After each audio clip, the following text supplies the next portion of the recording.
The Ford Explorer has long been the most popular SUV in its class, and a mid-cycle refreshing aims to preserve that standing. But is the best-selling model really the best choice?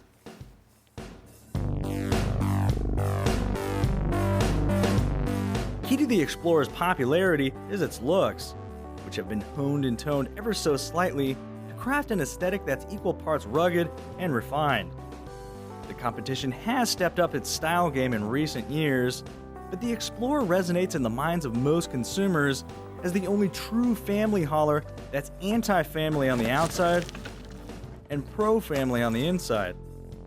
Then again, to what degree the interior accommodates your family's needs depends on the seating configuration.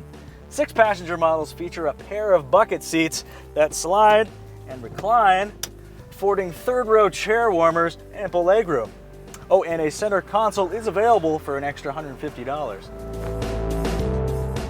However, the second-row bench seat in 7-passenger versions does not slide, and therefore renders the third row useless for anyone but small children.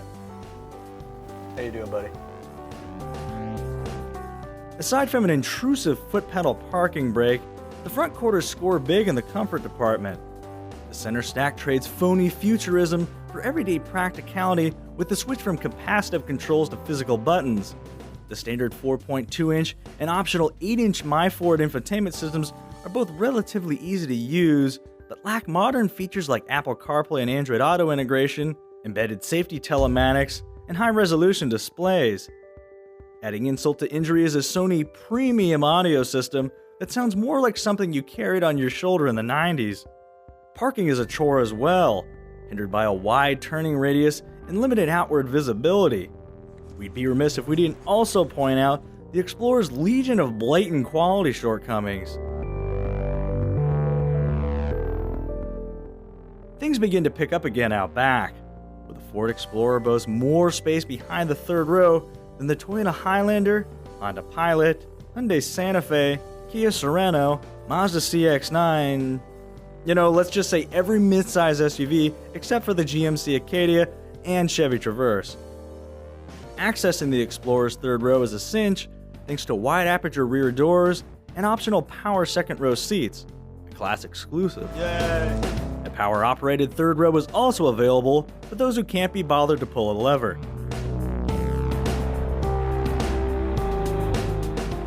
In terms of driving dynamics, the Ford Explorer is kind of a mixed bag. It's one of the strongest performers in the category when it comes to handling grip, but the steering leaves a lot to be desired, and not just from a performance perspective. You see that? That's all slack. So a simple cruise down the highway is going to look more like a driving scene from a 70s sitcom.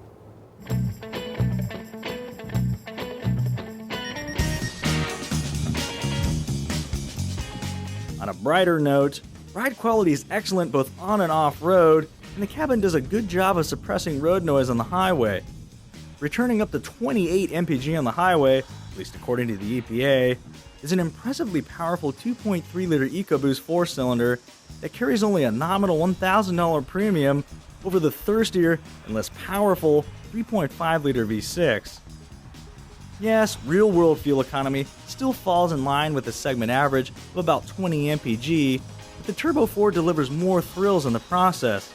That's not enough. The Explorer can also be equipped with a twin-turbo 3.5-liter V6 that puts out 365 horsepower and 350 pound-feet of torque, handily making it the most powerful midsize SUV on the mainstream market. With it, the Explorer can tow up to 5,000 pounds and race from 0 to 60 in about 6 seconds, though not at the same time. Unlike its more soft-core challengers, the Explorer actually embraces supplemental loads by virtue of an available tow haul mode and trailer sway control. Oh, and we really dig the hitch cover. We also dig the fact that every Explorer comes with automatic LED headlights, a 6-way power driver's seat with manual recline, rear climate controls, a backup camera, and a 6-speaker sound system with Bluetooth, all for a starting price of around $31,600.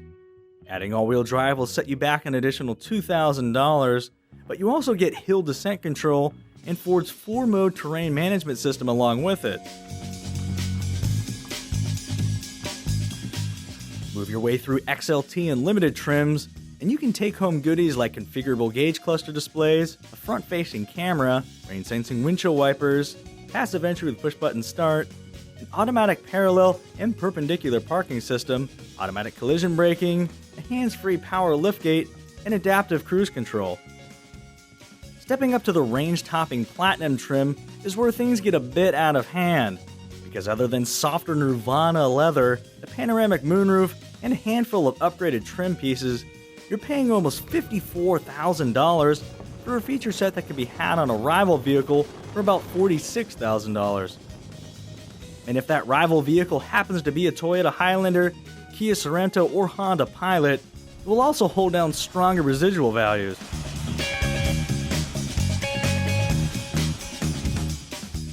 So, given the facts, is the best-selling midsize SUV really the best?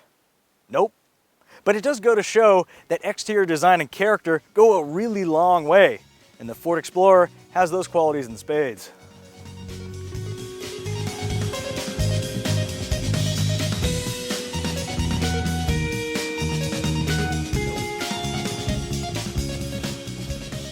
Affording third-row chair warmers. Really the best? Nope. Flew it in my ear.